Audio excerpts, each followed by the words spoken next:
नीतीश कुमार। अरे साहब, चिंता क्यों करते हो? बगल में ही शमशान है। नहीं मिला कोई तो सरकारी मुर्दा घर से ले आएंगे। आप बस हुक्म करिए। एक शख्स कार के अंदर बैठा हुआ दो पुलिस वालों से बातें कर रहा था। कार पर एक नीली बत्ती थी, जिससे इतना तो मालूम हो गया था कि जरूर किसी बड़े नेता की कार थी वो।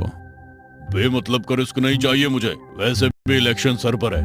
जरा सी भी बात लीक हुई तो पार्टी मुझे निकाल फेंकेगी। बस जितना बोला है उतना करो, समझे? कार के अंदर बैठे उस शख्स ने दोनों पुलिस वालों से कहा और कार का शीशा चढ़ाकर चला गया। उस शख्स की बात सुन वो दोनों पुलिस वाले भी शमशान की ओर चल दिए। इंस्पेक्टर साहब, आपको क्या लगता है इनका काम करने से हमें प्रमोशन मिलेगा, या फिर ये किसी विदेशी खाते में हमारे नाम पर लाखों रुपए जमा करा देंगे? कुछ तो बोलिए।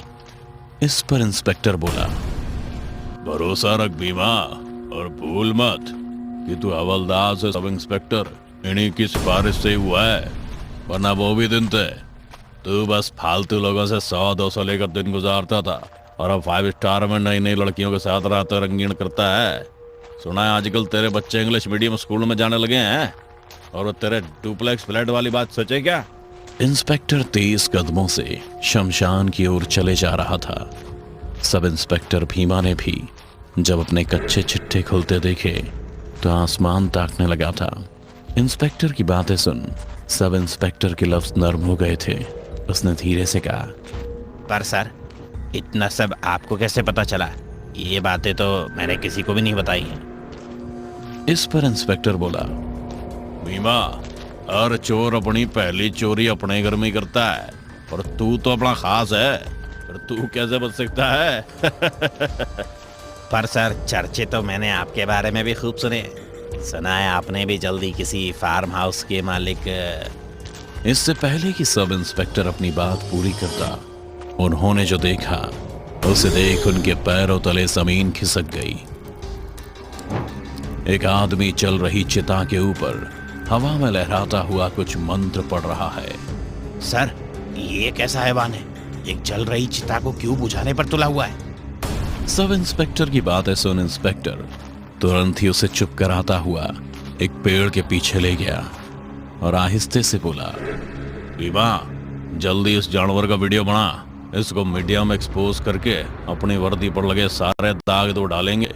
भीमा ने इंस्पेक्टर की बात मानी और तुरंत ही मोबाइल निकालकर वीडियो बनाने लगा। पर जैसे ही उसने कैमरा ऑन किया उसके हाथ कांपने लगे। भीमा को ऐसे कांपता देख इंस्पेक्टर ने जब मोबाइल स्क्रीन पर देखा तो उसके भी होश उड़ गए। दरअसल कैमरे में चल रही चिता के ऊपर भी एक अध जला शरीर ही झूल रहा था। सर, ये क्या भला है? हमारी आंखों के सामने जो शख्स चिता के ऊपर हवा में लहरा रहा है, वही शख्स कैमरे में खुद ही आधा जला हुआ है। मुझे तो ये देख के डर लग रहा है सर। प्लीज यहाँ से चलिए। चंडाल समझते हो क्या होता है?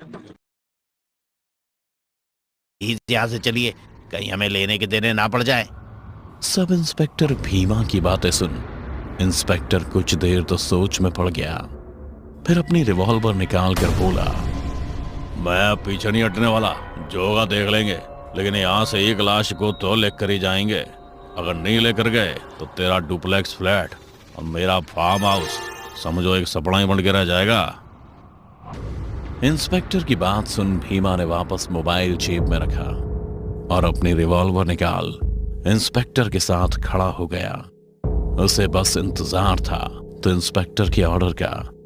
इंस्पेक्टर ने भी मामले को समझते हुए भीमा से कहा, भीमा, तुम आगे जाओ, मैं तुम्हें कवर दूंगा, और वो अधजला इंसान या शैतान जो भी है उससे कहो कि वो अपने आप को पुलिस के हवाले कर दे। सर, मैं ही क्यों, आप क्यों नहीं? कवर वो तो मैं भी दे सकता हूँ ना आपको। भीमा के कांपते लफ्ज उसके डर का बयान कर रहे थे, पर इंस्पेक्टर ने भी अपने ओहदे का फायदा उठाते हुए कहा, that's my order, sub inspector Bhima. अपने सीनियर के ऑर्डर के सामने भीमा की एक नहीं चली। वो तुरंत ही अपनी रिवॉल्वर ताने लाश के ऊपर उड़ रहे शख्स के पास जा पहुंचा। हैंड्स अप, कौन हो तुम? और इस लाश की ये क्या दरिंदगी कर रहे हो? मैं कहता हूँ अपना जादू वादू बंद करो और तुरंत ही खुद को पुलिस के हवाले कर दो, वरना मैं।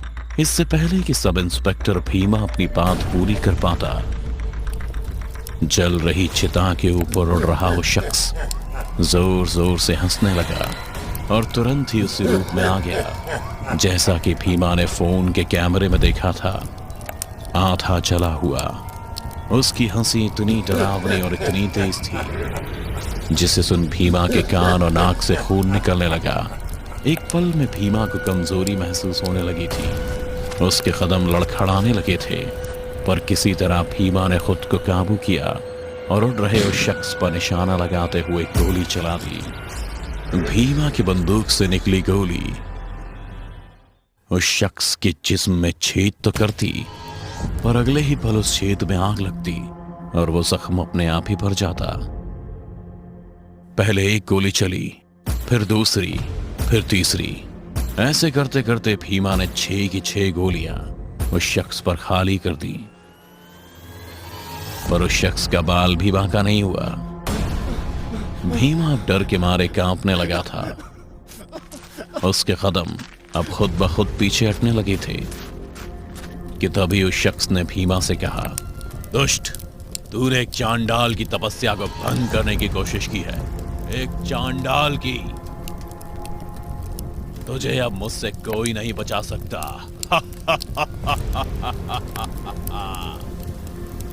तेरा भी मैं वही हाल करूंगा जो मैंने इस लाश का किया है। अपनी बात पूरी करते ही चांडाल ने चल रही चिता में हाथ डाला और उस आधी जली लाश को अपने साथ हवा में ऊपर ले आया। वो लाश एक लड़की की थी और देखते ही देखते वो लाश भी उस चांडाल की तरह जीवित होकर हवा में लहराने लगी। उसका शरीर भी आधा जला हुआ दिख रहा था। भीमा ने जब अपने सामने 2-2 चांडाल देखे तो बदहवास होकर गिर पड़ा। उसने मदद के लिए अपने साथ आए इंस्पेक्टर को बुलाना तो चाहा, मगर डर के मारे उसके गले से लफ्ज फूट ही नहीं रहे थे। वापस इंस्पेक्टर के पास जाना चाहता था। उसे बात समझ में आ गई थी कि ज्यादा लालच के चक्कर में आज उसका सामना चांडाल के रूप में मौत से हुआ था। भीमा रेंगता हुआ अभी कुछ कदम दूर ही गया था कि देखा वो चांडाल लड़की रेंगते हुए उसी की तरफ चले आ रही है। भीमा अपनी जान बचाने के लिए वापस मुड़ा तो देखा पीछे भी एक चांडाल उसे ही घूर रहा है। दोनों चांडाल को अपने इर्द गिर्द देख भीमा अपनी मौत को स्वीकार कर चुका था, पर अचानक ही इंस्पेक्टर भी भीमा को इन सब के बीच में कूद गया। मैं कहता हूँ छोड़ दो भीमा को, हमें तुम दोनों से कोई लेना देना नहीं है। तुम जो कर रहे हो करते रहो, बस हमें यहाँ से सही सलामत जिंदा जाने दो। हमसे जो हुआ अनजाने में हुआ, हम वादा करते हैं इस हादसे का जिक्र किसी के साथ नहीं करेंगे। इंस्पेक्टर दोनों चांडालों से कहता हुआ घुटनों पर आ बैठा। शायद इंस्पेक्टर ने चांडालों की शक्तियों का नमूना पहले ही देख लिया था, पर तभी चांडाल लड़की ने कहा, अच्छा, पर तुम दोनों यहाँ किसी लाश को लेने ही तो आए थे, और अगर कोई बेकसूर तुम्हें मिल जाता तो तुम लाश बना देते। तुम दोनों पापी हो और हमारे बड़े काम के भी। तुम दोनों की आत्मा, सोच और कर्म सब गंदे हैं। तुमने अपने भले के लिए न जाने कितनों का दिल दुखाया है। चांडाल लड़की की बात सुन दूसरे चांडाल ने कहा, चांडाल तो बनता ही इसलिए है कि इस दुनिया को पापियों से मुक्त कर सके। हम तो इंसान को देखते ही उसके पाप और पुण्य का फैसला कर देते हैं, और तुम दोनों की जिंदगी का फैसला तो हमने तुम्हें देखते ही कर दिया था। क्या मतलब? किस फैसले की बात कर रहे हो तुम दोनों चांडाल? इंस्पेक्टर ये कहते हुए दोनों चांडाल पर गोली चला देता है, पर पहले की तरह उनके जख्म एक पल में आग लगकर भर जाते हैं। इंस्पेक्टर भी समझ गया था कि वो भीमा की जान बचाने नहीं बल्कि अपनी जान कुर्बान करने आया था। ये सोच उसने भीमा को एक नजर देखा और उसके सिर पर निशाना लगाते हुए एक गोली चलाने जा ही रहा था कि एक चांडाल ने तुरंत ही इंस्पेक्टर को हवा में उठा लिया। जिससे गोली सब इंस्पेक्टर भीमा के पास ही मिट्टी में जा धसी। इंस्पेक्टर तो बस भीमा को एक आसान मौत देना चाहता था, पर चांडालों ने यह भी मुमकिन नहीं होने दिया। चांडाल ने इंस्पेक्टर को उठा सीधा पहले जल रही चिता पर जा पटका। एकदम से खुद को झुलसता देख इंस्पेक्टर जोर जोर से चीखने लगा। इंस्पेक्टर इतनी बुरी तरह से छटपटा रहा था कि चिता की लकड़ी तितर बितर हो रही थी, पर इससे पहले इंस्पेक्टर की चीखें शांत हो पाती, चांडाल ने सब इंस्पेक्टर भीमा को भी जल रही चिता में इंस्पेक्टर के ऊपर लापटका। अब चीखें दोगुनी हो गई थीं। इंस्पेक्टर और सब इंस्पेक्टर भीमा आग में झुलसने से दर्द के मारे छटपटा रहे थे, पर चिता की अग्नि एक पल भी शांत नहीं हुई, बल्कि और दहकने लगी। कुछ पल बाद ही दोनों लोग अब मर चुके थे। चांडालों ने भी लाशों के आधे तक जलने का इंतजार किया।